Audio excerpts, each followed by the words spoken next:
I mean, to be fair, what people have said to me in the past, embrace the waffle. We've done the same thing. Like, what did you say at the start before we started recording? You were like, "Hey, we're going to talk about how people got into the Oh hobby." yeah. We haven't touched We've that. haven't touched the whole basis of this podcast. We haven't actually gone near at all. Which Yeah, which was going to happen, right?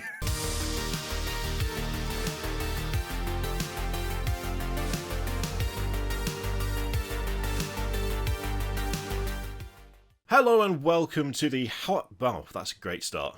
Just talking about outtakes.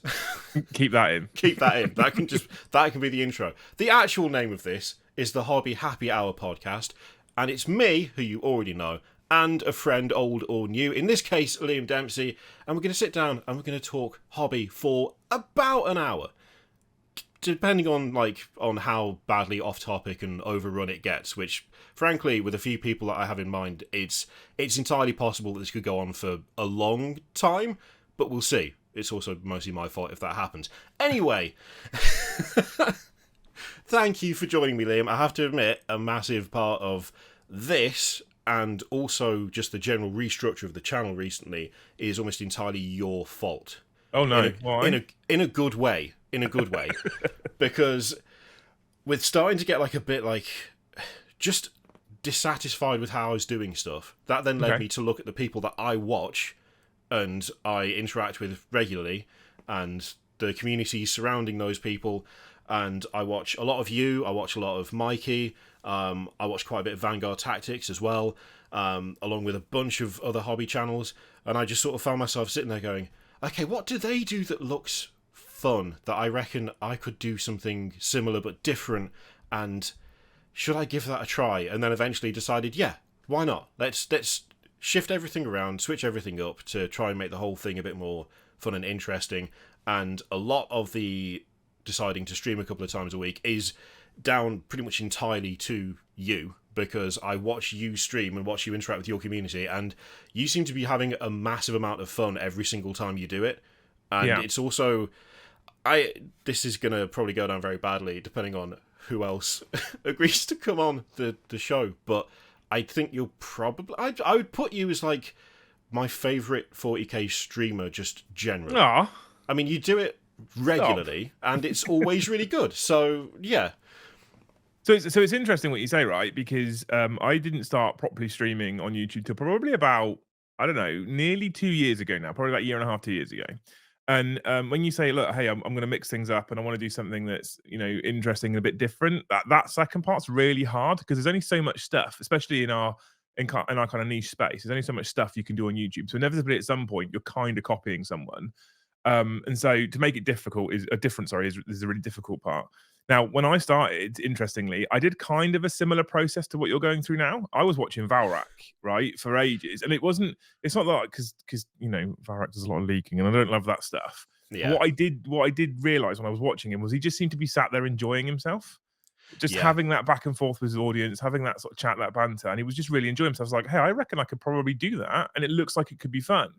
And case in point, recently. So as recent as last Friday, I don't know when this is going up, but as recently as last Friday, we did a stream on the Friday, and I was so kind of agitated and irritated by the kind of back and forth and arguments going on in the community right now about the 10th edition rules, because they aren't completely clarified right now. We haven't got all the rules, we haven't got the points. But I did a whole stream where I was like, look, I'm banning 40k chat for a night. And we spent an hour and a half on stream on a 40k channel talking to the audience. We basically didn't talk about Warhammer for an hour and a half. Yeah. And it was still really good fun. And I think that's when I knew I'd sort of found something, because we've done that a few times. I found something that I was going to just enjoy doing. And I think if you can find something that you just enjoy doing, you're 100% more inspired to keep doing it and keep it regular and keep it consistent. So if you can have fun with these podcasts and you can have fun with your streaming, it makes the work part of this a lot more fun, a lot more interesting, and a lot easier to just keep doing.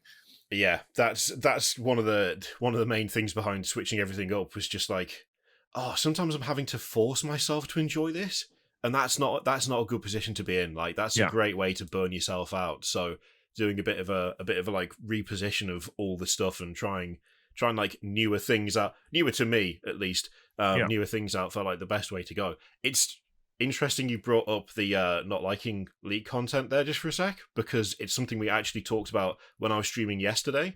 There was a bit of a conversation about kind of why leaks don't appear on my channel anymore. Leaks or rumors don't really get commented on anymore, and I actually cited you and Mikey as two examples of people that, like, I watch your content, and you work like with Games Workshop as a kind of creator company, like relationship, and you have to abide by NDAs, which means that when you're making content, you're looking to release it when the NDA runs out, and so you can put more time, more energy, more effort into making it as good as it can be for when the thing happens. But then someone previously, like me, would go, "Oh, have you heard about this thing?" And then the impact is gone. And I realised I didn't like that. It was a mix of getting it wrong, because that's happened a few times where, you know, a leak or a rumour's happened and then it's turned out to just be garbage. And I don't like that happening, because that gets people excited, and then they're excited for something that isn't real, which is just a bad feeling all around. But also seeing friends work really hard and then just be like, and everyone knows, and I can't mention it for the next 2 months. I don't know. That doesn't feel good to me. Is that like, would you say that's like one of the reasons you're not a fan of leak content as well, or? I, so you know what? I've done really badly previously at kind of trying to explain where I sit on this, and a lot of people often, you get a lot of really negative comments from people when I talk about this on streams or something. Quite often in the comment section afterwards, there could be people go, "Oh, boo hoo! You get free stuff from GW and someone else's." And I get it, right? I can't complain about the fact that they sent me a 10th edition box, for example, Yeah. or you know, all that kind of stuff. And I'm never going to complain about that, because we are incredibly lucky to be able to promote this product for them. And I say lucky, there is a degree of hard work that goes into building that relationship and getting to a place where they're happy to send us preview content. The big issue I really have is with the leaker rather than the leak. And when I say the leaker, I don't actually mean the end person, a Valrak or whoever who's on YouTube who's talking about it. I don't mean them. I mean Yeah. the person who's given that information up in the first instance, because they're almost definitely contractually obliged to not give that up, and they're making the conscious choice for whatever reason to give up that information. Yeah. And that's the person that I have the big problem with. I don't love the fact that people like Sam choose to cover it on YouTube, but he's not strictly doing anything wrong. He's not Yeah. breaking any NDA, he's not breaking any rules, he's not breaking any contract. He's just going, "Hey, I've got this information." And you know, you and I both know, right? The YouTube game is so hard. So if he's going to get something that might give him a bit of a leg up over other people, I don't necessarily blame him for taking it. Yeah. From my perspective, the person who leaked it at the very first instance, from wherever it might come from. So let's say they're in Warhammer. I have suspicions that one of the big leakers is from within Warhammer World, right? Let's say they leak it. At that point, that Valrak puts it up, or any other channel. I'm saying Valrak a lot because he's probably one of the biggest people who covers stuff that's been leaked. And I don't mean, you know, no harm against Sam. Sam's amazing. But at the point in which he then drops it, and I've put a ton of work and effort into perhaps a video or prepping a stream or getting something ready, I'm like, well, at this point now, I've done all this hard work. I've built this relationship with Games Workshop. I've prepped my content. I've followed all the rules. I've followed my NDA. And the hope is that when I go live, I get the scoop, which means typically, and again, the YouTube game is quite difficult, I get the views and I get the engagement, and potentially the channel grows. I was quite late to everything on YouTube. I was late to joining YouTube. I was late to streaming. I've been behind the curve frequently. A lot of that was to do with having a full-time job. So my channel growth in terms of subscribers has just been pretty bad, to be quite frank. Everything else is doing well, thankfully, touch wood. Yeah. But subscriber growth is hard. And one of the things that gains subscriber growth is if you can be one of the people that's like at the front for the news, or, you know, like I said, you get the scoop. So then when someone ruins that by dropping that news 48 hours, a week, 2 weeks earlier, it's very deflating. And it makes you go, Yeah. again, I don't blame the person who made the content. The person who's to blame is the person who let the information out in the first instance. Yeah. And that's where I have the big problem. And it does deflate you. And you think to yourself, there was another. So even around Indomitus, the 9th edition launch box, I made a bunch of pre-recorded content for that back before I was doing a ton of streaming. In fact, basically back then, all of my content was pre-recorded. And I remember that when that leaked everywhere, and the embargo date was about a week and a half after actually we all dropped our videos on that Thursday, because when the leak happened, GW, to be fair to them, they tried to respond and went, "We've just realized this has been leaked. We don't want you guys to miss out on getting the scoop, so you can drop your content now." And a bunch of us went, "It's not ready." Like, Yeah. I haven't finished editing it. Yeah. Because we have, like, people think that when you're a YouTube content creator or you're a streamer or whatever, you just sort of sit at home I might put the camera on, and they don't realize that there's schedules and there's like editing schedules, and you have to plan in when you're recording things. Like I work from home, and my kids are at home. I have to plan in when I'm recording my audio for shorts and stuff because I can't have them running around when I'm trying to Yeah. record on them. And there's this whole thing that goes in, and you go, okay, so Saturday I'm going to edit this video, and then this day I'm going to do this, and I still at some point have to squeeze in when I'm going to hobby, and so when someone then goes, hey, here's the leak, and GW go, we're going to release the embargo early. It looks really good that GW have looked after you, but you're also going, yeah, but it's not. I'm not ready to go now. Yeah. But if I don't get it out, and Tabletop Tactics get it out, and Hellstorm gets it out, then I'm behind them as well as the leak. It's just so it stresses me out quite a lot. And you know, I want everybody to support every individual content creator on, as long as these people aren't particularly hateful. I want everyone to, you know, support every content creator on YouTube. But the problem I really have, and the thing that I really want GW to work on, is finding out where these internal leaks are coming from, because I personally believe they're internal, because the it detail does really of some hurt of them people. is insane. Yeah, Like it's so like it's just so kind of, here's exactly what this thing is, and there's no way that someone just found that randomly. Like There was a point in time where I was both a playtester and a previewer, and there was stuff coming out via leaks. And considering as a playtester, I basically had access to everything that was in progress playtesting wise. As a previewer, you get everything that's coming out preview wise. And there was a point in time where things were coming out, and I had no idea about any of them. Right, and I'm like, it must be internal. Like, there's no other answer unless it's somewhere in the manufacturing process where people are potentially leaking. But if it's manufacturing process, it's probably already been through playtest as well. Yeah. So how's this stuff coming out? Yeah. Like, who knows? To be honest, that's probably why there's such a good foundation for. I know this is not how it works, because Games Workshop, contrary to some of the things that I read at the moment, don't actually really like leaks all that much. But the number of like conspiracy theory-esque ideas that Games Workshop are the ones leaking it deliberately. It's like, yeah, but they have like a group of people who they send stuff to because it allows them to do a controlled release of information, and it allows them to market things effectively because they know that on a given day, the internet is going to be full of this thing that they want you to buy.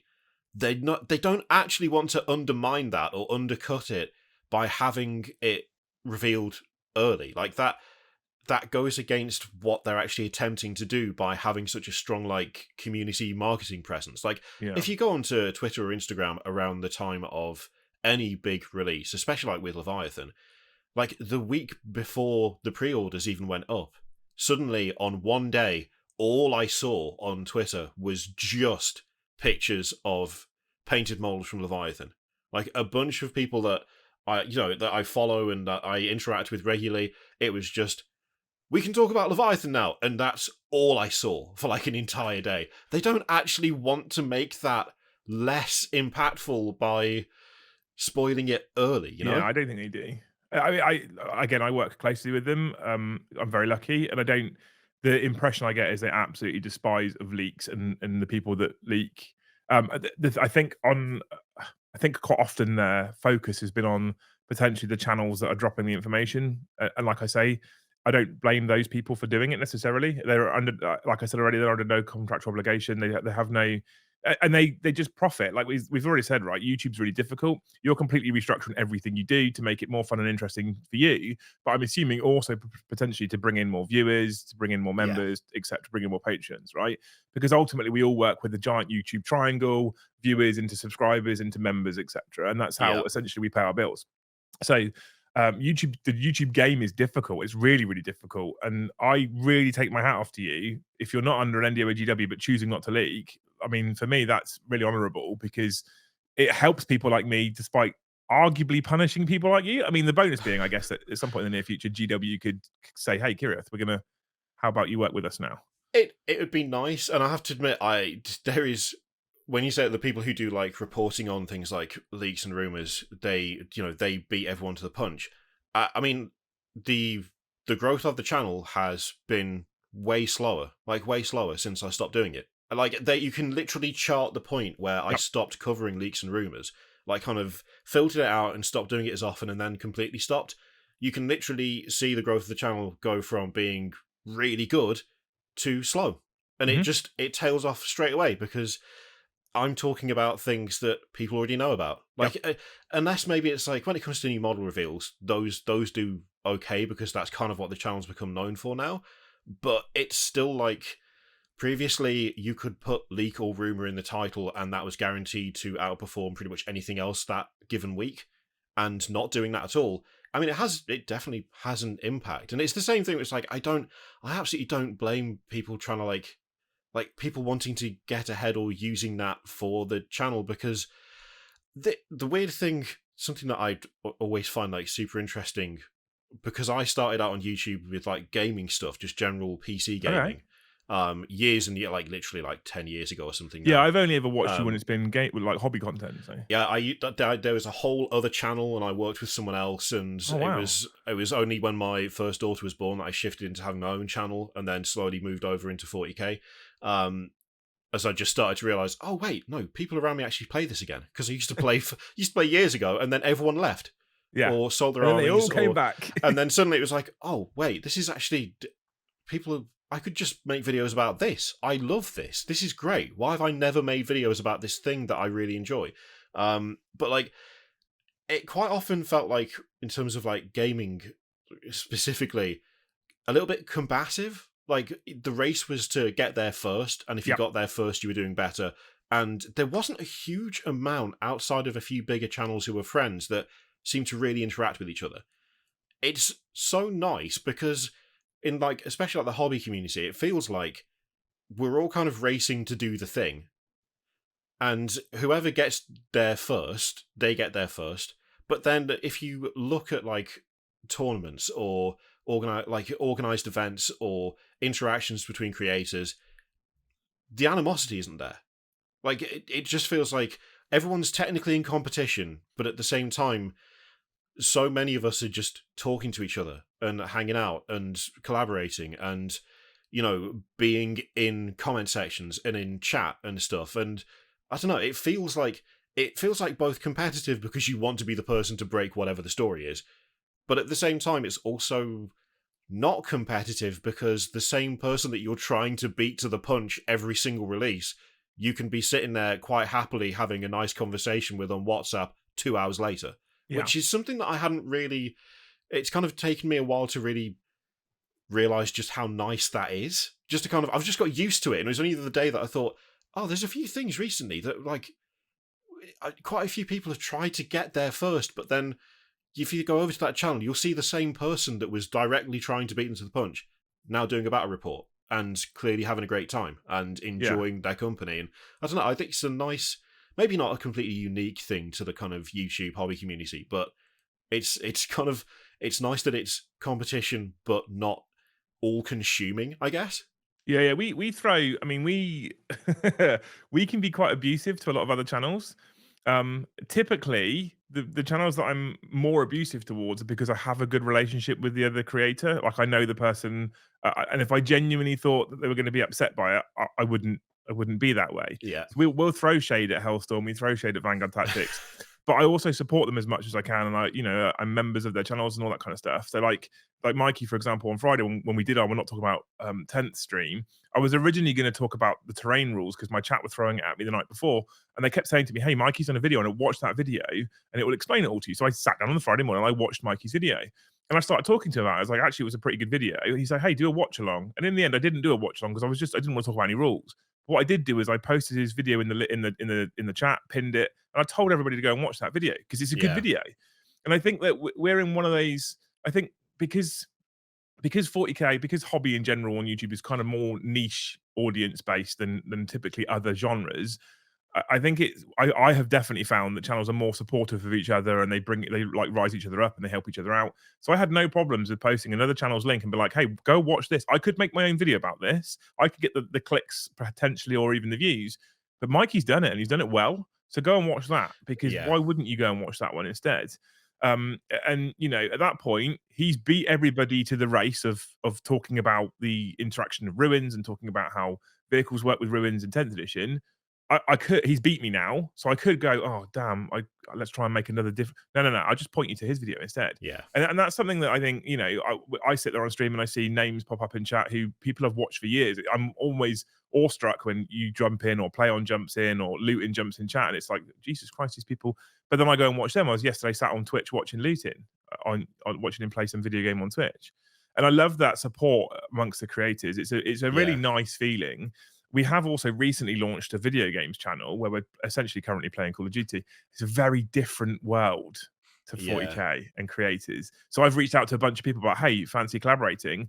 Because collaboration is one of the greatest ways to grow, with basically no response or no.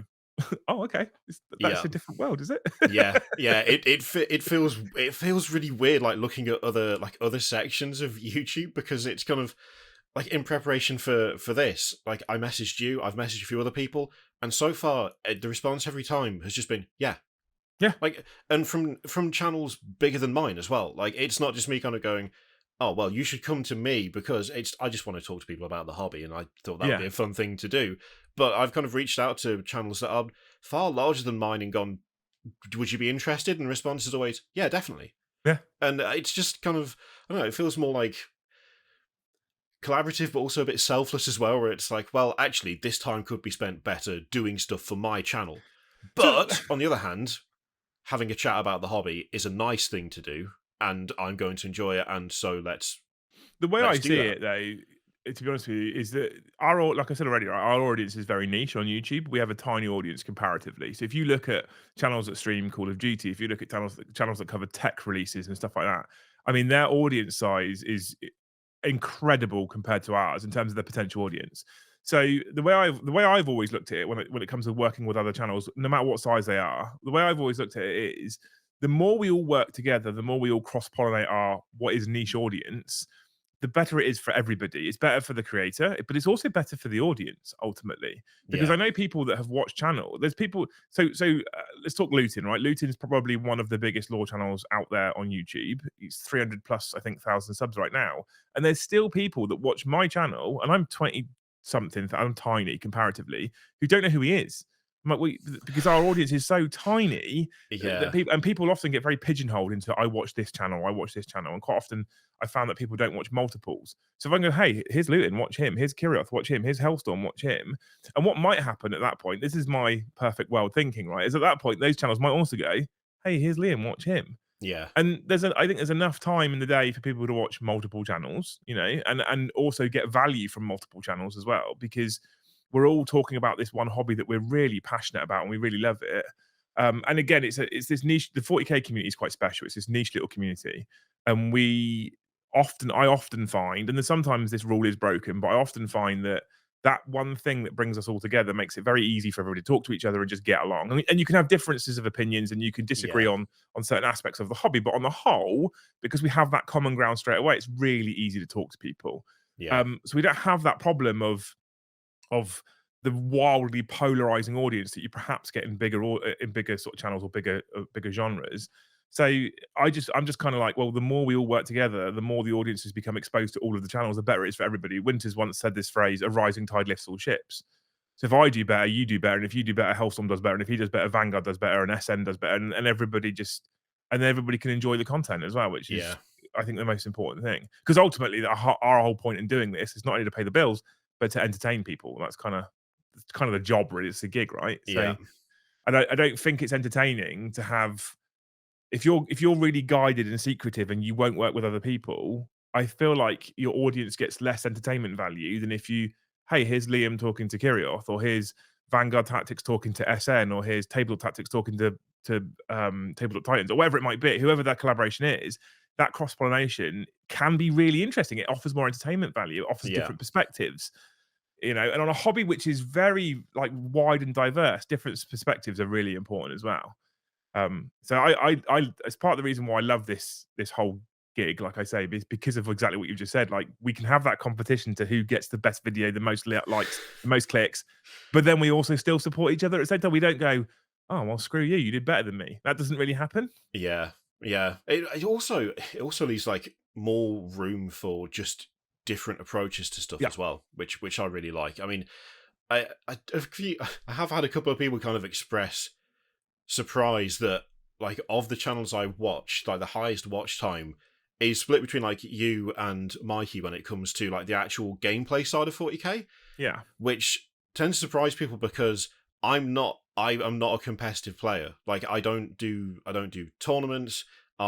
Frankly, my ability to hold on to the rules for more than like an hour after the game starts is abysmal. I don't know what it is. I get about a certain percentage into any given game of 40k, and my brain just goes, oh, this is a lot of interaction with another person. You've only got space for one thing. Do you want the rules or do you want to be able to talk? What is it going to be? And then the default is, well, you need to be able to talk to people. And then I'll look at the tank I've been using the entire game and go, what is that gun? I don't know what that is. How does that work?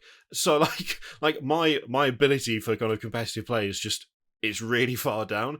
But at the same time, the gameplay side of that and kind of the how lists are built and things like Mikey's video about the ruins, I would never have thought about that. I just flat out would never have even considered it. But then as he was explaining it, I was like, oh wow, that is actually, yeah, no, what he said makes sense. And then he spoiled my dream of the 3 Baneblade army by pointing out that they can't fire anywhere, which is extremely sad because I have the second one there and I haven't put it together yet. Mikey. But, don't listen. You follow your dream. Don't listen to Mikey. Just put them down and then just leave them. But yeah, it feels like there's a lot of space for different takes on any given part of the game, and I guess in a way that kind of helps with the competitive, non-competitive side of it, where it's like, okay, someone might have beaten to the punch for this particular bit of news, but I've just had an idea for this other thing that's kind of related, which isn't the same, and I can do something totally different and be able to introduce that, and there's still space for that, and there's still ways of kind of connecting with other creators doing similar but different approaches to pretty much every part of it, which is one of the nicest things, really.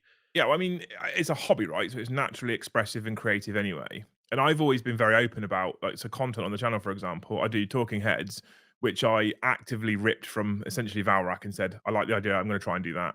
And I do battle reports, which are live stream games, which I actively ripped from Tabletop Titans and said, I really like that, I'm going to copy that. And I've never hidden the fact that I looked at those 2 channels and what they were doing and said, I want to do a mix of that on my channel. That's what I want to do. I've never hidden that. I've never said I didn't copy someone, because I'm not the first person to do a live stream game and I'm not the first person to do a live stream talking heads. But what the thing is with the hobby is, because it's expressive and creative, 100 people can talk about the same topic and have 100 different opinions, even if it's slightly, but there are 100 different opinions, which makes each one of those videos or each one of those streams interesting in its own right, because it's based on a person's opinion, their expression, what they're thinking. 100 people can paint 100 Imperial Knights. They'll all be slightly different because it's their creativity. It could be whether how they've posed them or the color palette they've chosen or whatever they've done. But that creativity, that's expression of that individual, I find that's one of the most interesting things, and why I think there's so much space for multiple creators. I would argue that in certain other spaces, like perhaps Call of Duty, 100 people can stream Call of Duty. It's still Call of Duty. It's still people just playing the game. I don't think there's as much scope for creativity as there is in something like Warhammer 40k, which I think is really interesting because it's got such a bigger audience, and yet we've got such a tiny audience. But I feel like there's more space for more creators, even with a tinier audience, because of what that creator is giving you or what they're trying to showcase. I find that really interesting. I thought it would always be the other way around. There'd be more space for channels and a bigger audience because it's a bigger audience, but actually they're kind of just doing the same thing. Dare I say that? It also kind of feels like with much bigger like properties and things like Call of Duty and stuff, that there are a few channels that everyone watches, and then there's a million small channels that no one watches. It feels like the gap between like being able to just do it full time and not getting anything from it is absolutely huge in some cases. Like, agree. Every time I kind of go around and find a new 40k or just hobby channel in general, I can find like channels that I've never heard of that are either slightly bigger than my channel or way smaller, and they're all doing something totally different that is equally as engaging, because I look at it and go, I've not seen that before. That's awesome. That's great. And yeah, I don't know. I feel like it's very unique in that respect, because it's all the same IP and it's all technically the same models and it's all the same rules, but the interpretations of it from one channel to the next, whether they've got like 500 subs or like 500,000, there's just such a massive difference every time you find something new. And it's, I don't know, it feels like it's kind of got endless possibility attached Yep. to it as well. Although I do, yeah, absolutely, 100% agree with you. And it's like, you nailed it, right? It's the interpretation, and because interpretation is very subjective, that's why I think there's so much space for so many channels. But I also have the moments as well where I will watch another channel and I'll watch them do something, and I'll think, that's really good. And now I want to do that, but now it's a direct. Oh no, and that's a problem sometimes as well. Like that little bit of, it's not meant in a nasty, that little bit of envy. Like, oh, why didn't I think of that? That's a really good idea. Yeah, I do that with like conversions all the time. I'll see another channel go like, oh, this is what I did with this particular kit, that I have that kit and I put it together and I did like something with it that's okay, and then I'll see what someone else did and be like, I wasted it. Yeah, I wasted it. I should have just copied that. There's been that a couple happens with content all the time, man. Like the amount of times I'll see an update on someone's stream, or I'll see how Lawrence has advanced his battle reports, or how Titans have changed their streams up, and I'm like, that's really good. But if I just do it, I've just flat copied it at that point, and I don't want to do that, but it is really good. Yeah, it happens all the time. I have to admit, there was one conversion that I did that was just directly copied from something else, which I just fully owned up to straight away, where I was just like, I've just finished these Centurions. I stole them. They did. Originally, it was here. I couldn't not do it. It looks way better. Like, what else am I supposed to do? And so they say, like, right, they always say that imitation is one of the highest forms of flattery, right? So one of the reasons, but and I don't think anyone can actually disagree with that. But one of the reasons why I will always say my talking heads was copied from Valrak and my battle reports was copied from Titans is because I'm giving credit, right? Yeah. And if you're copying, even if you're copying a paint scheme or you're copying a conversion, as far as I'm concerned, if you give credit, you're not necessarily selling it. But if you give credit, so it's not like you're making money off of someone else's idea necessarily. Yeah. As long as you give credit, like, I don't see what the harm is there. Yeah. So the reason why I'll actively tell people where my sort of content ideas come from is because I'm like, hey, I did copy them. Absolutely, I did. That's why I have a bot on my channel that reads out super chats, because I watched Valrak do it and went, that's genius. I want to do that. Yeah. So I copied it. That's what happens on mine as well, because I copied it from you. So, well, the thing is, though, right? There's only, although we talked about expression, interpretation, meaning there's a lot of variability in terms of actual content. There's only so many types and styles that can ever exist. It's like music, right? There's only so many bars in music. So at some point, a song is going to use the same bars as a previous song that's been made, potentially in a similar pattern as well, because there's only so many bars. There's only so many ways we can make content at the moment with 40K. When you're talking about battle reports, you've got everything from the super basic handheld phone battle report all the way up to the hyper-produced play on tabletop, multiple camera angles, heavy editing battle report, and everything in between. But that's kind of our extremes. Yeah. Not really anything outside of that. When you talk about talking head streams, that's even more restricted. There's only so many ways you can skin a bloke sat or a woman sat on camera talking to an audience. Yeah. Yeah. So, like, I don't, there's a couple of people that have messaged me in the past, like, hey, I want to copy. I'm like, please do, go for it. Hey, I tell you what, do you know what I do? I'll tell you how I've done it as well. Yeah. Because it makes your life easier. And then all you do is you put your own twist on it. And that personality, I've always said this to people, right, in the past as well. I will happily show anybody how I do anything I do on any of my streams without, like, I don't care if you've got no subs, I'll show you, because I would rather have more creators in the space, because I actually, as much as I've joked about it earlier, I love that moment when I look at what someone else has done and gone, well, that's really good, and I didn't think of that. But it's also inspiring. It makes you go, okay, how do I now improve mine? Yeah. Right? It's healthy competition. And competition is always best for the consumer anyway. So I'll show anyone, but what I want people to do, I always say to people, hey, this is what I do, this is how I do it. But the overwhelming message I try and throw at them is just let your personality shine through. Don't worry too much about the tech. Don't worry about the level of camera you've got. Don't worry about the level of microphone you've got. Just start with what you've got, but just start and just do it and let your personality shine through, because that's the most important part. Yeah, that's 100% it. Occasionally I'll have someone say, like, should I get this thing? Should I buy this? I want to do some sort of content for either 40K or AOS. What should I buy this camera? And I'm like, I actually don't know a huge amount about cameras. I'm still using a very old camera, but somehow it's worked. Like, I should upgrade. Well, I've attempted to upgrade it twice, but that's a whole thing that we won't go into for for this. I've had bad luck with DSLRs, Okay. real bad luck. I've I've bought two and I've sent back two because they both stopped working within 2 weeks of purchase. Oh And wow. the last one was about 6 months ago, and I was just like, you know what? I'm gonna wait. I'm just gonna not touch it for a while and then try again like next year. I don't know. Um, but it's always the thing of, for me, it's like make sure you're audible and it doesn't sound like you're in a wind tunnel, and be yourself, and that's pretty much it. Because if you try and copy what someone else is or who someone else is, that doesn't Yeah. work. you Uh, you need to be you, and you need people to be able to understand you, and that's pretty much it. Build everything else around that, and yeah. that's the best way to go about it. And being audible is super easy now. I mean, you can literally buy a lapel mic off of something like Amazon for like 10 quid nowadays. And Yeah, that's it's not high quality. It's not like this kind of mic or your kind of mic, but it's still going to be good enough, right? yeah, For what you need. And like the amount of people that set these really high barriers, they put these like kind of restrictions on themselves. Where they're like, oh, I can't because I haven't got all my gear. Like, well, what do you need? Webcam and a lapel mic, and you can go. Like, that's all you yeah, need, really. And yes, it's not going to be as high quality in terms of visual. Like, I stream out at 4K 60.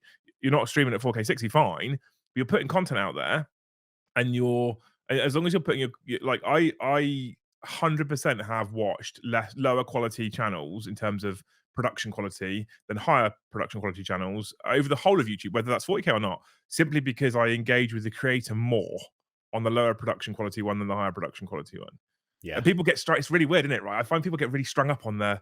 Oh yeah, but it needs to be. I'm terrible for it. I'm the worst for this as well. By the way, right? I spent literally hours and hours, like weeks over the last Christmas, completely rebuilding the stream setup in my tiny little studio so I could put it out at 4K. And afterwards, I was super chuffed because my bat reports have gone from 1080p to 4K. That's amazing. And then I was like, does anyone really care? I spent all this time and money. Does anyone actually care about 4K? And I'd argue most people probably don't because like what do you do when you're watching content? What are you doing at the time? Are you sat there watching the content? 90% of the time, I have it on this monitor over here because I'm hobbying there. Yeah, exactly, right? And it's not even full screen. Nope. 90% of the time, my like, I've I've like shared pictures of my setup before, and there's been like a window open, and people are like, do you seriously have like Chrome in a 3/4 size window in the monitor? I'm like, yeah, I just prefer it like that. I don't know why, I just do. So it's not even full screen. It might be on the larger player, but even then, it's like it's just Yeah. there. And then I'll swivel over and start typing away if I want to like interact with whatever's happening. But I don't think I very regularly sit down and go, okay, I've got to make sure to watch this in 4K. I just kind of I put it on and then I listen, and No one cares yeah, about 4K because what most of us are doing, I say most, I can't obviously speak for everybody, but most of us are doing when we're watching hobby content is probably hobbying ourselves. A funny yeah, old thing, you need your eyes for that. yeah, So you yeah. can't watch content anyway.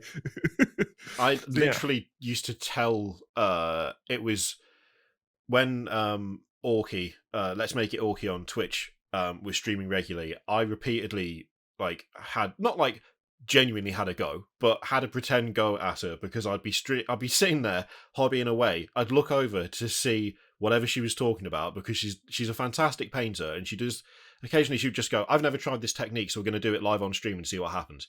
Which I'm not brave enough for because I know it would look like a hot mess, but it always came out well for her, which was like, come on. And the number of times I was like converting something and I would look over, see what was happening, turn back, and then knock whatever it was off the desk, or spill a paint pot, or lose a bit. And it's like it it's just anytime I have hobby on, it's because that's what I want to it's what I want to do whilst I'm also doing the same thing that they're talking Yeah. about. Like it makes for the best, like, outside of like audiobooks, actual hobby content makes for like for the best hobby background noise I've found.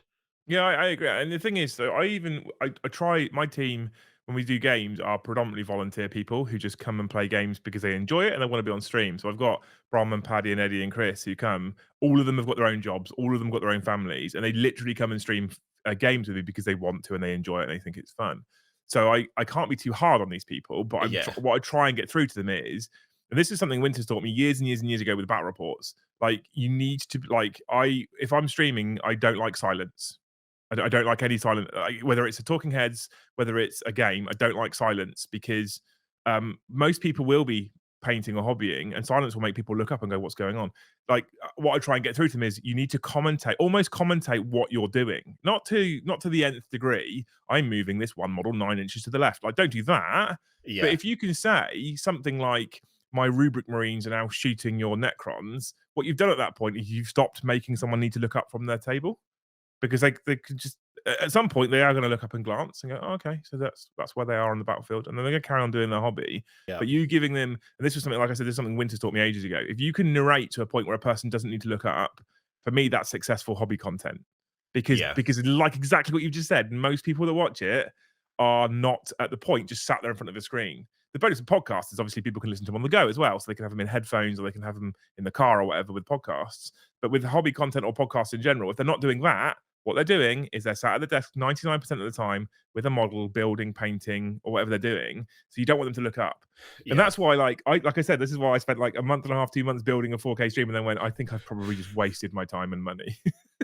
Well, I was just about to say, I really like the dedication of making sure it's up to 4K and as high quality as possible, and then going, most people probably don't watch it. But Yeah. then again, at the same time, with stuff like that, I feel like there's also like a personal pride Yeah, part of that 100%. as well, where it's like I've re-recorded stuff where I've seen something and I've done the video and then I've sat there and as I'm editing it, I'm like, why do I sound like half asleep? I seem really low energy, and I didn't feel low energy at the time, but clearly something isn't right. And if I upload this, it's gonna look like I don't like what I'm talking about, but I do, and I'm not sure what's happening. Yeah. And so I'll end up kind of sitting there going, you know what? You're just gonna have to redo it, but go and do something else first. Get yourself like up to where you feel you were because you felt fine at the time, and then do it again. 9 times out of 10, I'm sure people wouldn't have noticed, but it mattered to me because it No wasn't one what it should be. no one puts more pressure on you than yourself. I Yeah, mean, that's life in general, typically, right? No one puts more pressure on you. Like, I've been doing a ton of work with the team at Tabletop Titans. They came to me and asked me to make shorts for them. Apparently, they think that my voice on shorts is slightly nicer than Adrian's. I was very flattered. But they asked me to make shorts for them, right? And I was like, cool, this sounds like fun. So I learned how they make shorts. They showed me loads of stuff. I learned from them quite a lot, and I make shorts for them. And I'm enjoying it right now. Again, it's part of that cross pollination process, which is quite nice. But I like my wife Luce, who sometimes you hear in the background on stream. She sits there sometimes in the office shaking her head at me because I'll write my script and I'll get it all ready. People don't realize how much time and effort goes into a 60-second short. I, Jesus. that's why I don't. I need to start doing them, but the few I've done, I've been like, oh, you know what? Knock one of those out in like what 10 minutes, and then 2 hours later, I'm like, what is Oh, happening? Why so am I still here? What? one thing I will tell you is that the subscriber growth off of shorts almost makes that time worth it. Like it's just mad at the moment because of the way the algorithm works. Anyway, Yeah. so I'll write a script and I'll write a script, I'll sit there, I'll get Adobe Audition open, and I'll start recording it. But I can't like Adrian when he records scripts, because we've been through the whole process together, we learn from each other. When he records scripts, if he screws up a sentence, he'll go back to the start of that sentence and he'll record it again, and then he'll carry on all the way through the script. And at the end of it, he'll bring the audio file into Premiere, and then he'll edit it all the way down to a coherent 60-second shot. That's not how I do things. So if I get to the last sentence in a 60-second script and I screw the sentence up, I get angry, I delete the whole thing, and I start right from the beginning. And Liz is like, why? The rest of it was good. Just record the last sentence. Like, it's not perfect. It's not good enough. It's so much so that about 2 weeks ago, I sat here in this chair. It was hot. So I had the window open and I recorded the short quite happily. And I put it through the processing that I do in Audition, where I boost some of the sounds and I put some dynamic processing and all that kind of stuff to make it sound as crisp and clean as I possibly can. And then when I put it into Premiere, all I could hear in the background was birds chirping very quietly, like really quiet in the background. By the time I put the music on top of it, you probably couldn't. I mean, you almost definitely couldn't hear it. Yeah. And most people are going to be flicking through these on their phone. They're definitely not going to hear it. Yeah. And so I deleted it and started the audio again. Because I could hear it. I knew it was there. And I was like, this isn't good enough. I know it's there. But people probably, and this is a weird kind of paradox. I'm trying to tell people, just start creating. I was also telling people that I'm a perfectionist. But sometimes you have to also realize that perfect is never going to be finished.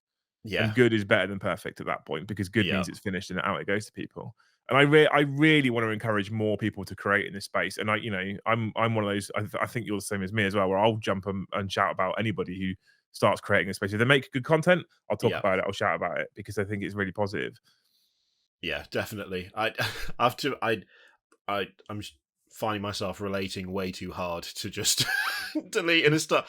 I've had some recordings where I've got partway through and then I've stumbled over a word. So then I go, okay, I need to go back to the start of whatever that sentence was.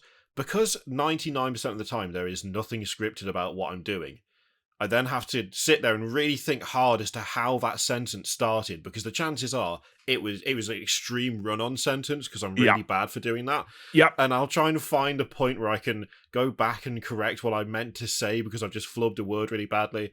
And then that usually leads to just a cascade of failures. If I don't get it just right, from that point on, a 10-minute video is like a 25-minute file, which half of it is completely unusable. And then I'll go back and I'll be like, oh, that doesn't even line up anyway. I don't know where to stick this bit in. Mad stress editing. Yeah, and then it's just a case of, right, well, scrap all of that. Let's start again. But then by that point, I've already recorded for 25 minutes. I'll start the new file, start the new video, and I'll get 5 minutes in, and then I'll think, wait, did I say what I'm about to say in the previous version of this, or did I just say it just now? Okay, I'll stop, I'll go back and listen. Oh no, I hadn't said it yet. Then start recording again. By the time I've done that, I've forgotten what it was I was going to say after that stage anyway. And there's just all of this for basically just a space marine with a cape on. That's all the model is. What am I doing? I relate to. See, I often think that the person whose content I probably have related to the most in terms of how I do things is probably yourself. And part of that is because I feel like both of us are serial wafflers, right? Oh yeah. So I'll come to, and this is part of the reason why I moved into streaming and away from pre-recorded videos. So I used to do talking head pre-recorded videos as well, and I kind of came away from that mostly because of exactly what you've just said, right? Honestly, I'm not, no exaggeration. I sit here and I'll start talking to a camera, and I have in my mind, maybe even on a piece of paper, some bullet points that I want to cover. And that's probably stretching it. Typically, I want to talk about this thing. So I'm going to put the camera on, I'm going to start talking. And then I go through that exact same process you talked about. And the editing becomes mad stress because how do I edit this in so it actually looks and sounds natural? Yeah. And then you get to the point where it doesn't.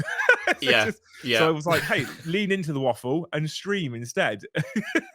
That's why even on stream, I'm like, I'll start talking and I'll get to a point I'm going, I don't know why I started this. Why did I start down this path? What triggered me? And it'll be someone's comment, and I'll go, oh, that's why. So going back to that point, at that point, I've just gone off on this little. It's like I sometimes describe my content like Lord of the Rings. Like I could have just flown the eagle to Mordor, right, and dropped the ring off. I didn't do that. I spent 3 films going all the way around until I got there. Yeah, the thing is though, at some point as well, at some point that almost became the selling point of half of my videos. So I was even with intentionally cutting down how much I was aiming to do each week in terms of pre-recorded content to just 2 videos a week, I still am sitting there editing it, and now it's well, I'm still not going to edit that out because it's kind of half the people who comment on the videos are hell yes, an extra 5 minutes of utter trash in the middle of this. That's actually what I'm here for. And I'm like, well, okay, I can't get rid of it. Now it just means, I can just edit this to be funnier now. I've got more time to edit this into something coherent, still completely off topic, totally irrelevant to whatever the actual subject of the video is. But at least now I can make it part of the content instead of a distraction away from it. So just having to evolve into making the waffle relevant and interesting instead of just disliking it and cutting it out all the time. Which But is this all loops back to what we're saying, right? About people just putting their personality out there. Because I went through a little phase, and it was only small, where I was hyper editing content right down. So I started watching a YouTuber called Peter McKinnon. He's a Canadian guy who he doesn't do hobby content. If you guys are going to go start searching, but he's a big YouTuber in Canada. And he essentially just basically blogs his lifestyle. Traditionally he's a photographer and a videographer, so his editing skills are obviously far superior to mine anyway. It's literally what he's been doing for a job. yeah, And I started, his is very well produced and heavily cut and edited. And I was like, oh, I love that style. That's cool. I like watching this. So I did it. And actually, what was interesting was I had a bunch of negative feedback, and it wasn't people being nasty or rude or horrible, but people going, where's the waffle? Like, where's the tangent? yeah, I want the tangent. The tangent's the bit that we really find. So it's interesting to hear your view on the new Terminators, but I want the tangent where you yeah, disappear off on something completely different. I'm like, oh, okay. yeah, Apparently people quite like that. yeah. It's that is the one thing I have to admit that I've already found with doing the first like Monday show yesterday, which is now just, instead of doing an edited video for the Monday, I'm just doing a stream instead. Yeah. And then if something happens during the stream, like it did yesterday, where like midstream Games Workshop went, here's the new Death Leaper, being able to then cut that out was really helpful. Yeah. But there was nothing. The whole plan was to just go over what the pre-orders are going to be, like what's revealed on the Sunday that's going to go up in the next week. But of course, it's Leviathan. And so they've given themselves a 2-week window, even though it's out of stock most places now. But, you know, there was nothing. I kind of loaded up the Warcom site and I was like, right, what are we going to talk about? About 5 minutes before hitting start stream. And I just looked at the page and went, oh, God. Oh, Yeah. no. What am I going to do? What am I going to do here? I do that all the time. It's just like, there's nothing. The whole premise of this is gone. Like, there's nothing I can really. All right, we'll just have to start and then see what happens. 2 hours that went on for, and there was nothing to talk about until about an hour and 30 minutes in. And So embrace the waffle. I just. I've done that same thing, right? I've gone, I need to stream tonight because it's a Wednesday and it's one of my normal stream nights, for example. And I'll open up Warcom and I'm like, because sometimes we're very beholden, like pre-10th edition, before the 10th edition releases and stuff came out, I'm often very beholden to what Games Workshop talk about to give me something interesting to talk about, because there's only so many times you can kind of cover the same topic. And some people, if I was to be critical of other channels out there that exist, and I'm not going to name any names or anything like that, but there are sometimes you watch someone and you go, this was a really good stream. And the stream goes really well, and there's lots of, or a good video, and there's lots of views, and there's lots of engagement. And then you'll find that they'll do the same thing, and then the same thing, and you're like, okay, right, we've kind of covered this topic. And I don't want to be those people. Like, I want to try and at least keep the conversation relatively fresh. And I'm often conscious if I start waffling on about something that I've already had a bit of a rant about before, I kind of don't really want to do that 4 or 5 times, because it's like, okay, we get it. You're not happy about what they did with 412 units. Get over it. And I'm like, yeah, actually, I need to move on from that. I've made my point. So we're often beholden to what they put out there. And I've done the same thing. I've opened up the website and been like, okay, I need to come up with something now. Yep. Because there's nothing for me to work with here at all. Yeah. But I mean, to be fair, what people have said to me in the past, embrace the waffle. We've done the same thing. Did that, like, what did you say at the start before we started recording? You were like, "Hey, we're going to talk about how people got into the hobby." Oh, yeah. Haven't touched that. No, haven't touched it.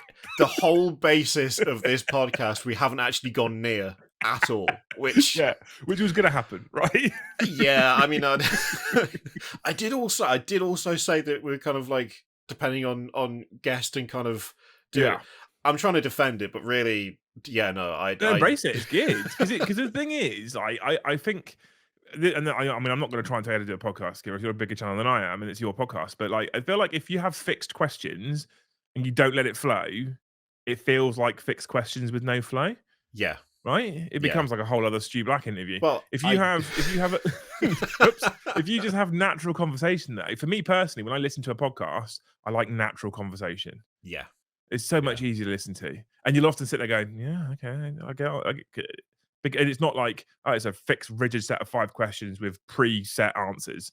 Like, I'd rather not have that if I'm listening to a podcast personally. So I'm 100% with you. I literally have on my other monitor, like a little sticky note with questions, which as soon as we started, I was like, oh, you know what? We talked about like leaks and stuff yesterday. And I used you as an example, and then that was it. And I was just like, well, okay, that's that just remove that. That's gone now. We don't need that anymore. It's fine. It is. Something that is super interesting with you, like talking about kind of repeated content and kind of going back over the same things over and over again. I've consciously stopped talking about something because people kept referencing it in comments, Okay. and that that was the Chaos Defiler, right? That model. I used to love that model, but Yeah. it's dated quite a lot. Yeah. The reason I loved it is because I remember when there was a picture of it in the Chaos Codex, but there was no model for it because they hadn't made it yet. And I remember when it was put up, like the first time you could ever buy a Chaos Defiler, and I went and I was like, however old, a teenager of some kind. I don't like thinking about how long ago it was because it makes me sad. But like I remember going and buying one because you could now buy a Chaos Defiler, and somehow that had come up in the space of like 3 weeks, about 3 or 4 times, and I can't remember how or what the context was. But I saw one comment on like the last time that I mentioned it, which was, "Oh God, the Chaos Defiler story," and I was like, "Okay, done. Yeah. Never mentioning that ever again." It's hard though, That's right? it. It's gone. Because the thing is, we've managed to. I mean, we're very, very, very, very blessed and very lucky that we've managed to turn our hobby into a job. Yeah. But it's still our hobby, which means it's still probably one of the things we're the most passionate about.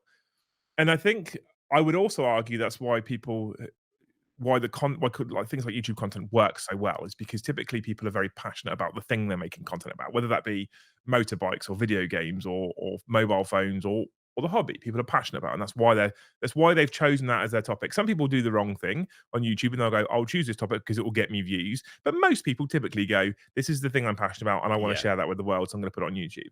So we're very passionate about it. I've had comments as well from people that are like, "Okay, man, get over it." But I'm like, and I'm like, I look at the comment and I read it. I'm like, yeah, he's probably right.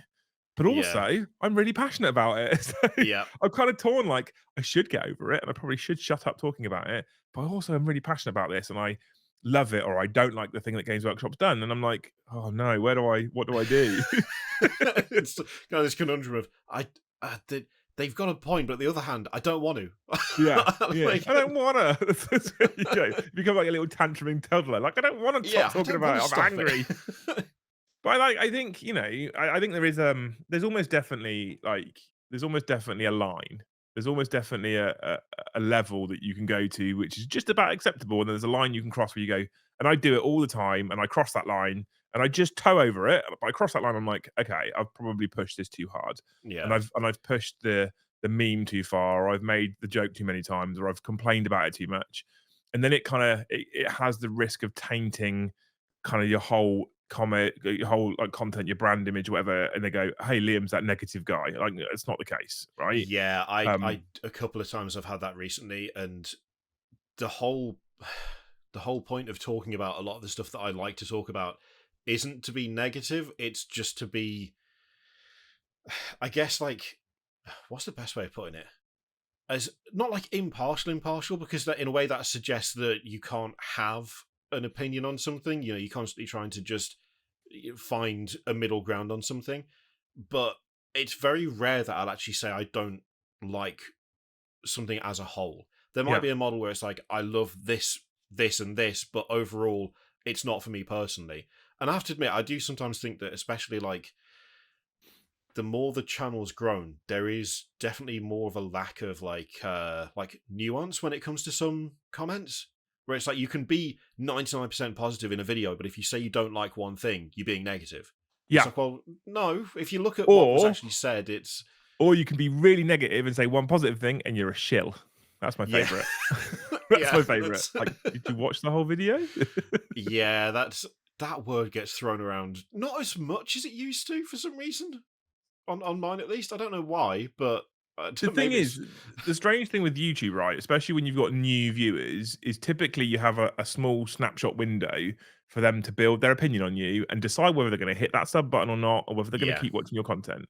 And sometimes you're unfortunate, and that one snapshot that they get of you is the bit that you probably didn't want them to see, and they'll go, "Hey, this guy's really negative." I'm like, "No, no, no, no, no. Watch all my content. yeah, Like, I'm just here having fun. Just yeah, watch all my content." And they go, "No, no, no, because you were like." I did a stream a couple of weeks ago about the whole. I'm not gonna tumble down this rabbit hole with you, but about the whole removing of Forge World units, specifically Heresy units from 40k, yeah, and I was so angry about that whole thing because people over the course of the last 12 months, when plastic heresy kits were sold as usable for 40k, have spent hundreds of thousands of pounds Yeah, no, buying kits that, and then to say we've removed it for a balance reason, but hey, here's the data sheets for Space Marines, and we've actually increased them by a lot because we've yeah, broken out everything with and without jump packs. And next day say, hey, we're still I'm doing it, I'm tumbling down the hole. We're still balancing Titans for you because we know you all use Warlords. And I'm like, how can you say that you're happy to balance a Warhound still,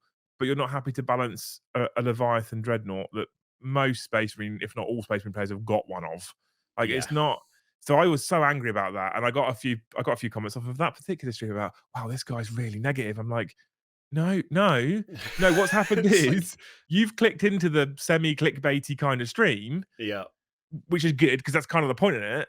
But that's all you've watched. yeah. It's like you now think I'm this super hateful. You've seen the one bit where I'm angry. You haven't Yeah. seen all of the rest. You can't judge everything off this one bit. You need to actually see the whole thing to come to an actual like rounded conclusion as to what the person is about, what the channel is about. I mean, Yeah. to be fair, that baffled me as well.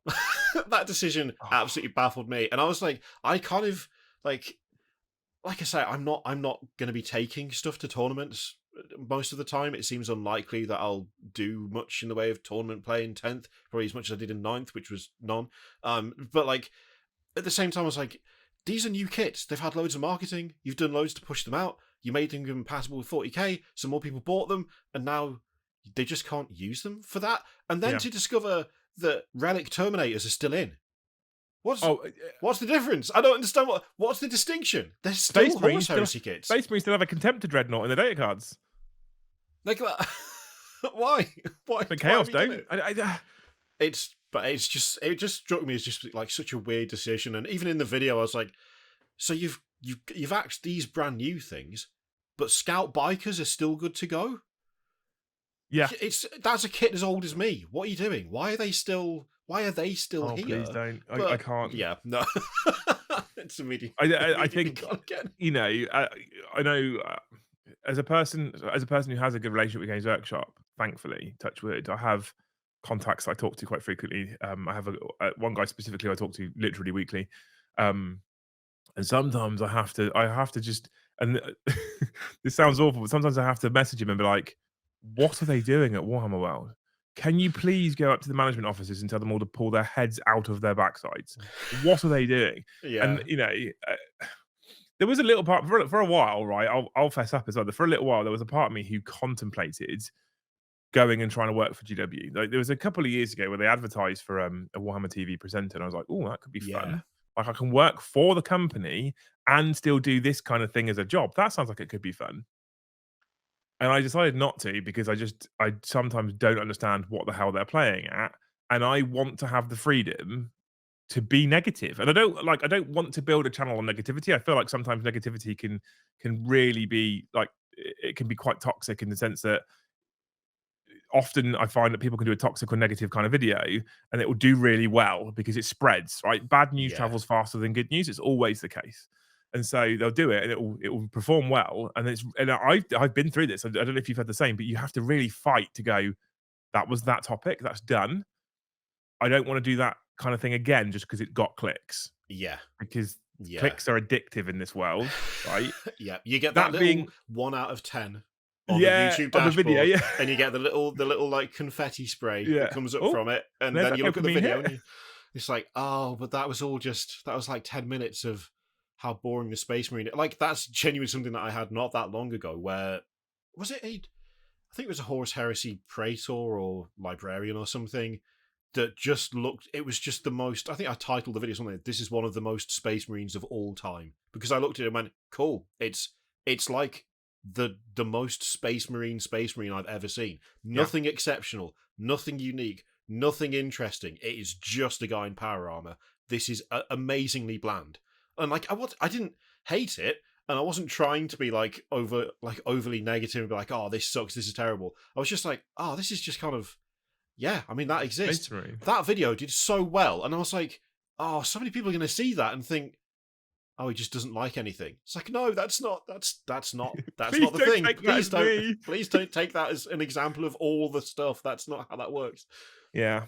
It happens, right? It's a thing, and it is hard. It's hard to get out of that, like, especially if you get that dopamine hit you're talking about. When we did that same stream about Forge World, the audience was very engaged, clearly because a lot of people were quite aggrieved by what GW had done, Yeah. right? So, in terms of things like super chats, so when we talk about live streaming, I don't know how many of the people watching or listening watch streams, but one of the best ways to monetize on YouTube is via live streaming because you get to super chat and people get to do things like gift memberships.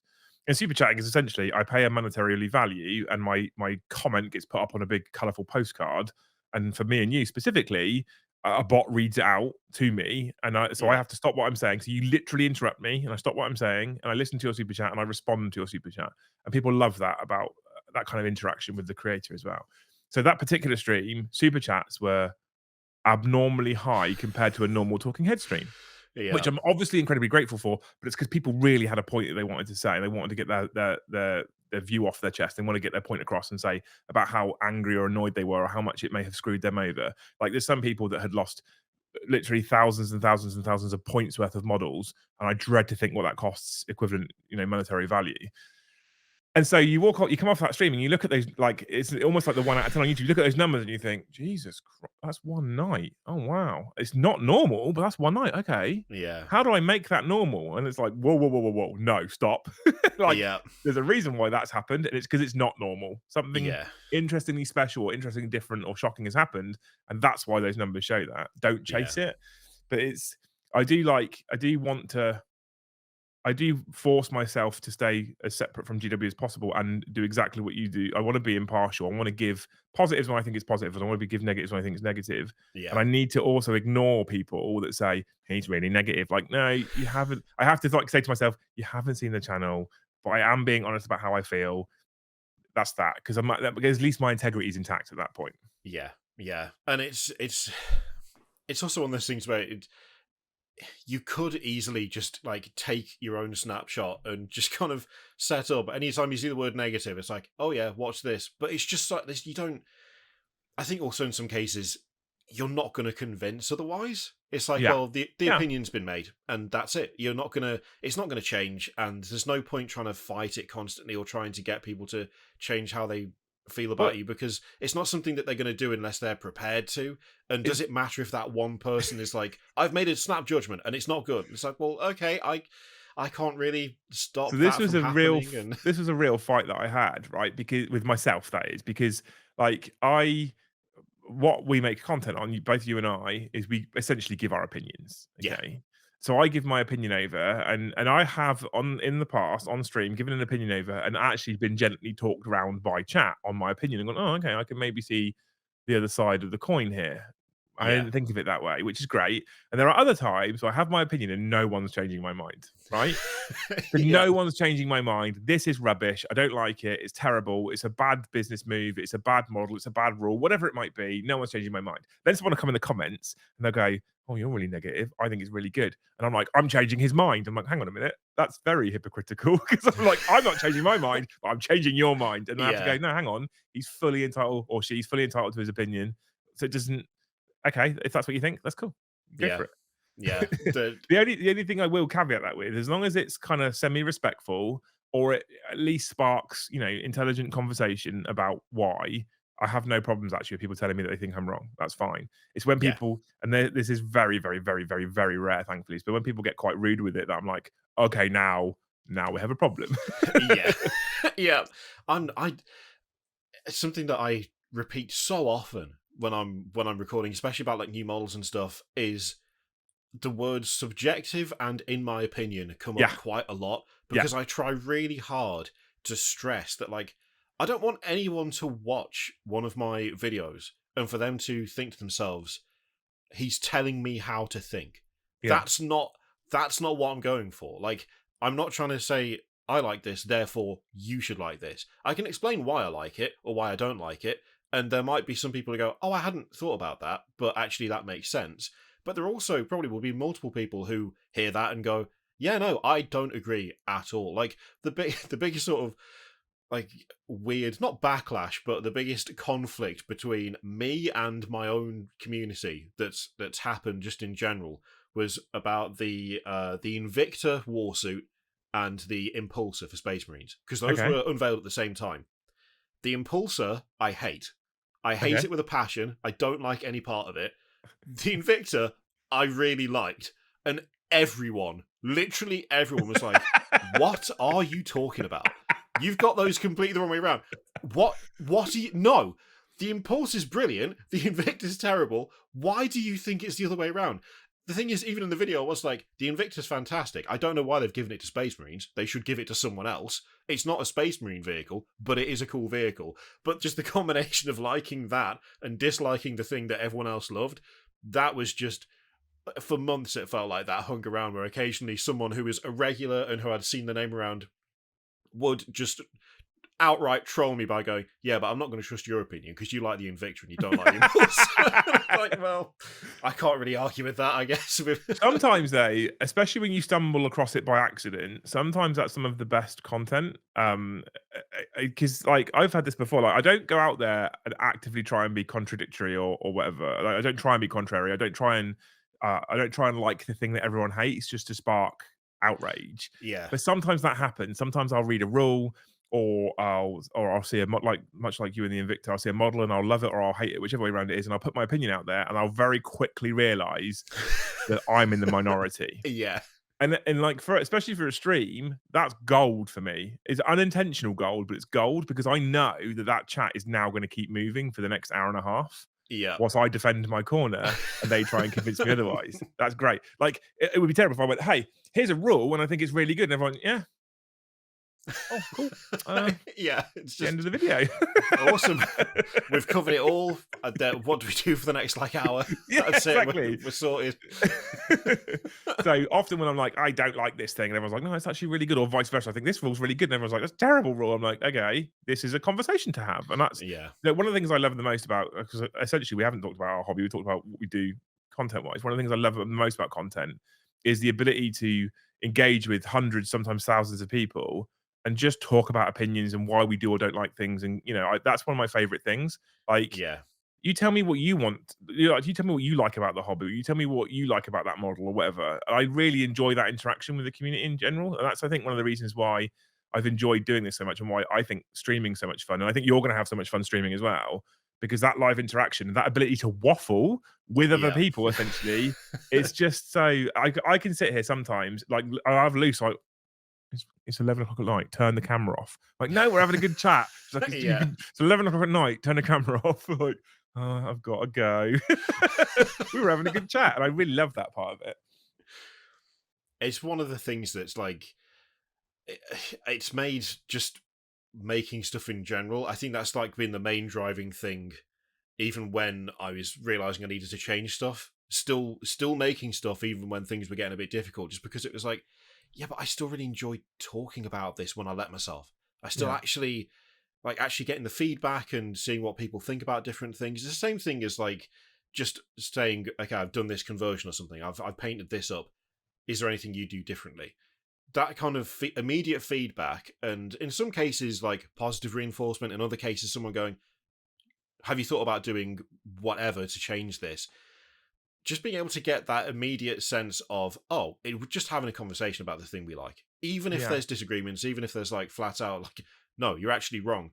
It still feels like a conversation, and it doesn't, even when you're just talking to the camera, it doesn't actually feel like you're talking to yourself, even with pre-recorded content, which is one of the nicest things about like actually doing stuff related to the hobby on YouTube. Is just kind of, I'm just putting it out there. And I know full well that people will have things to say, and like that's half the fun of it.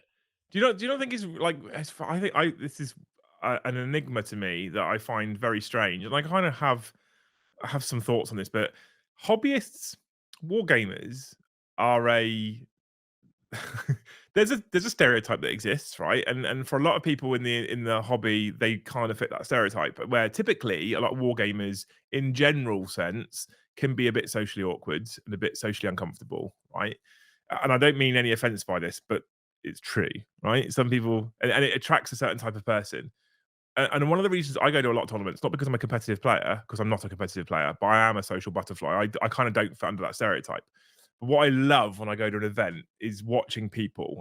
I love watching people interact because you see this whole room of 30, 40, 50 potentially socially awkward people who have all come to this one place because they have a thing in common. Yeah. And that thing in common, obviously, is the hobby. It's 40k for me specifically because I don't currently cover AOS. So they've come to the hall because they love 40k. And what I love about it is when you watch 40 socially uncomfortable people who all love 40k, they're suddenly not socially uncomfortable. Yeah. And I think that's beautiful. Like Yeah. suddenly they just get to talk to each other about something because they have a common ground. It doesn't matter their background. It doesn't matter where they've come from. It doesn't matter anything else. He likes 40k. She likes 40k. They're going to talk to each other. Off they go.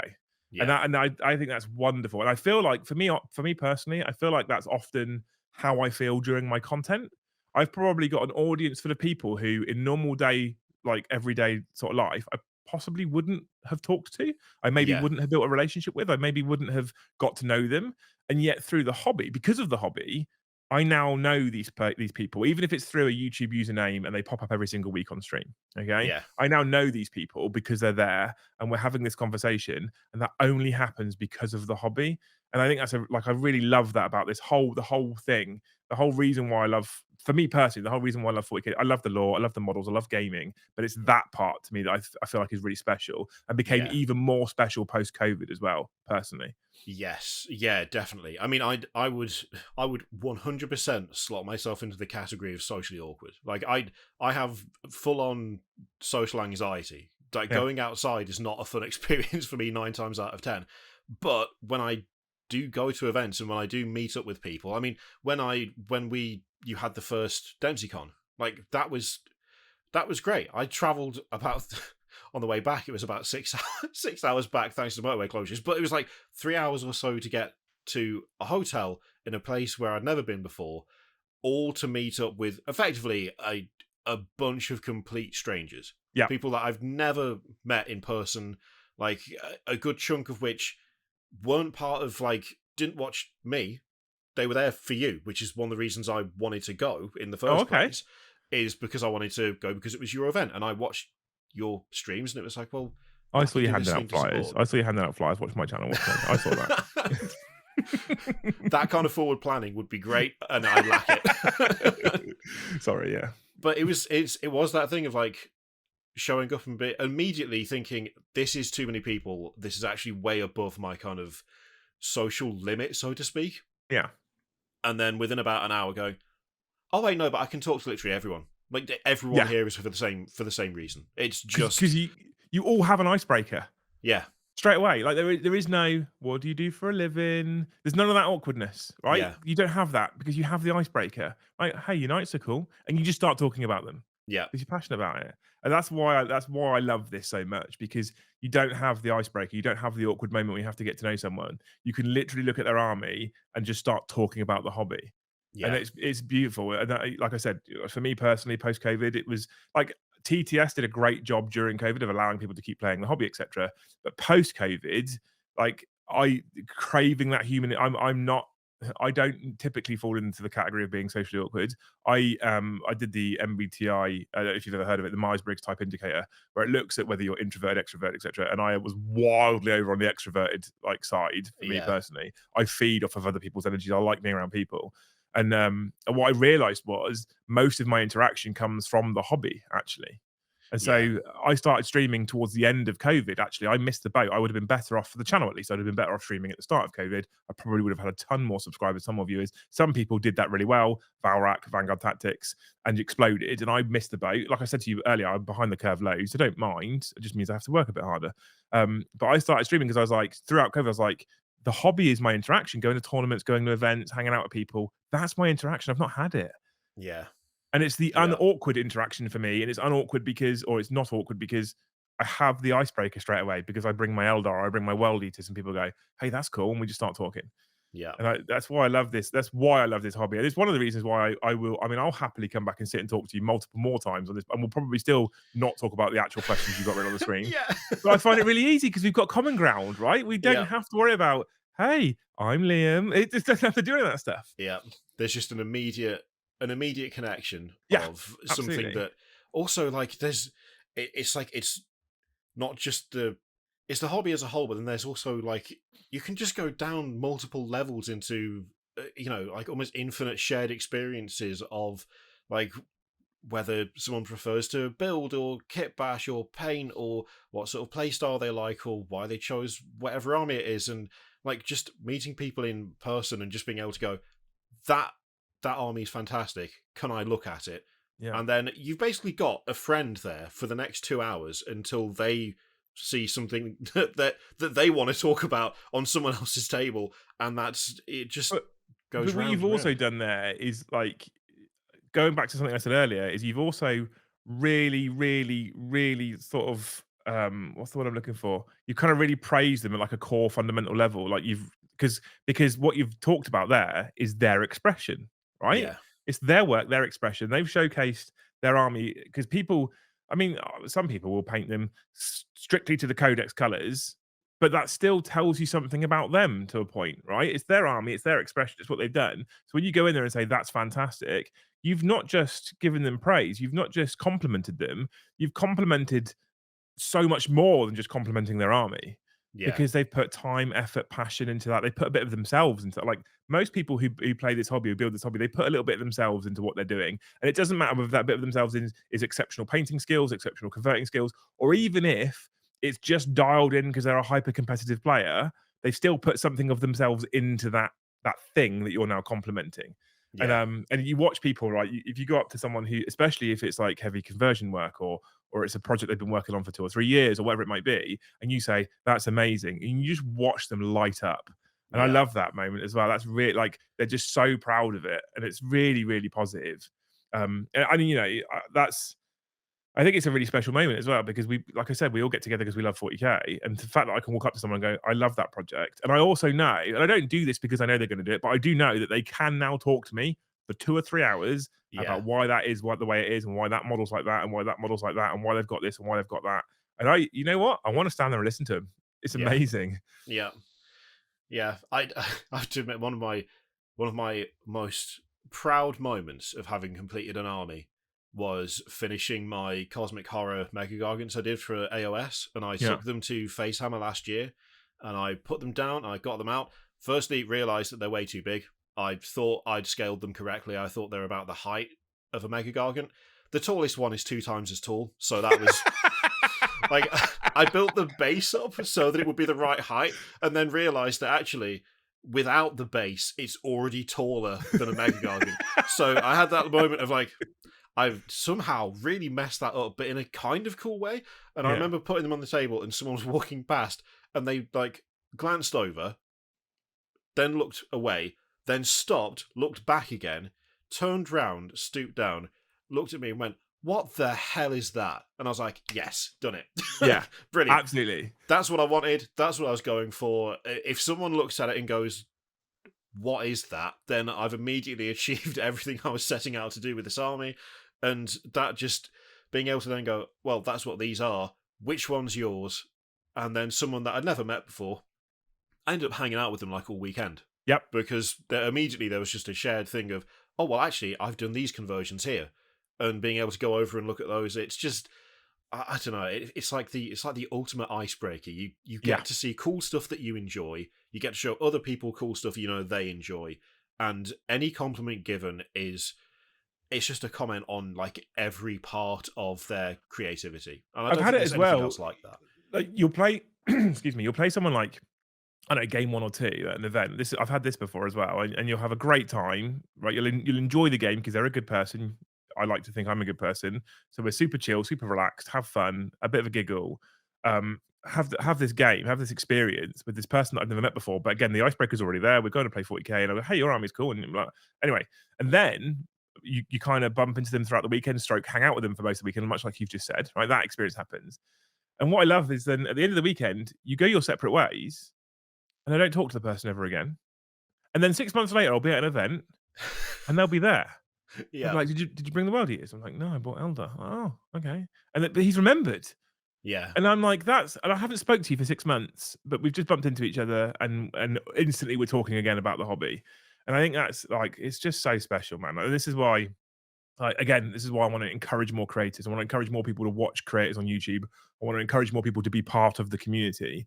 Well, my biggest selling point for me personally, and I know you've got one as well, but my biggest selling point for me personally is the community Discord, because it's not about me in that Discord. I mean, Yeah, I own the Discord and I host the Discord, and yes, you do have to be a member of the channel to get into it. And I've kept a super low barrier to entry on purpose because I don't want trolls in there. And typically, trolls will be put off by paying a couple of quid to get in yeah, because they just want to troll for free. So I keep the barrier in, but it's not about me in that space. It's about everybody else. In fact, I don't interact in there as much as perhaps even I should nowadays. But I can go in there, hundreds of messages of people from all over the world talking to each other. yeah, But I don't know if you really. I'm in other Discords for other things. I'm in about 3 or 4 other Discords around video games for channels that I love on YouTube, and compare like much bigger than me. Okay, so one of the channels that I follow or watch is a channel called Jack Frags on YouTube. He's a video games yeah, creator, 4 million plus subscribers. Right, has a Discord. Compared to my tiny little 40k one, his Discord's dead. It barely yeah, moves. I mean, it does move, but it barely moves comparatively. But I'm also in Titans Discord, which is very busy, and I'm in the Wargaming Discord, very like, and it's like you look yeah. at the differences. Massive audience, no movement in Discord in the community. Tiny audience, loads of movement, loads of engagement, loads of interaction. So I think we're really lucky there in the whole hobby space that we have that. Definitely. There's like a it's like an actual proper community that is present as a whole, but then as you go down to individual channels, it just becomes more condensed, more close knit. Yeah. There's kind of tighter like bonds there that last for longer. It's yeah, I mean, having kind of shifted from doing gaming way back and now doing just hobby content in general, it just is a nicer space. Yeah. It's a nicer space with nicer people, and being able to actually have that immediate creative based connection with total strangers is invaluable. Yeah. If people that are listening aren't in communities, hang on a minute, mate. Oh, excuse me. I needed to mute myself because that would have hurt your ears. No Uh, worries. if people if people out there aren't in communities and you're thinking about it, like ignore some of the things you see on Facebook pages and Reddit, right? These communities aren't just a dumpster fire of people hating on each other the whole time. That's just a very minute part of the community, which is probably true of every community out there Yeah, ever. Just jump in, just get in a Discord of some sort, get into a community somewhere, a gaming club or whatever, because they're the best friends you didn't know that you wanted, right? Ultimately, and you get to know people that you never would have spoken to before. Like I said, like Discords are beautiful because they're global. So you get people from the US and from New Zealand and from Europe and from all over the world talking to each other. It also typically means that someone's always awake, so someone always to talk to. And yeah, we do a ton of work for I do a ton of work for mental health charities in general. So we last year donated to Mind. This year we're donating to a charity called Models for Heroes. Essentially, Models for Heroes is incredible because it actually directly relates to our hobby because they use model kits as therapy to get people talking and get people relaxed. So I'm very like mental health conscious. I did some time in the forces, and it can be quite prevalent in the forces. But one of the biggest things, like if I ever end up talking to people who are struggling, one of the biggest things I'll try and be an advocate for is to get yourself in one of these communities, just yeah, because you've got someone to talk to and just talk to people. yeah, And it can be very hard, and I get that it can be a massive barrier for people. But if you see a conversation, like when you've got multiple threads and you see a conversation moving, and you've got, oh, hang on, I've got an opinion on this, it then becomes much easier to just dive in. Like we've already talked about, you've got that icebreaker. It's super easy. yeah. I Everyone's say there for the super same easy. reason. Yeah, exactly. I say it's super easy. I don't mean it's easy just to talk because it's not. But what I'm saying is you don't have to break that ice. That ice is already broken for you. And sometimes you can come away from a conversation. You could not talk about your worries, your fears, your concerns, but you've had a conversation for an hour. And you just feel better because you've had that interaction with people and people have listened to you. And I think it makes a massive difference.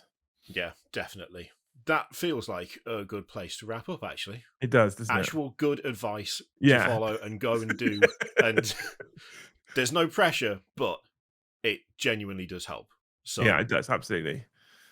thank you very much for joining me, Liam. I'm really glad we did this, and I'm glad that, I'm glad that I've shamelessly nicked how you approach streaming because Please it's loads of fun. Thank you. do. I hope more people do it, honestly. And if you ever need anything at all, I mean, I'm a smaller channel in the grand scheme of things. If you ever need anything at all, just reach out. We can do this again. I'm happy to.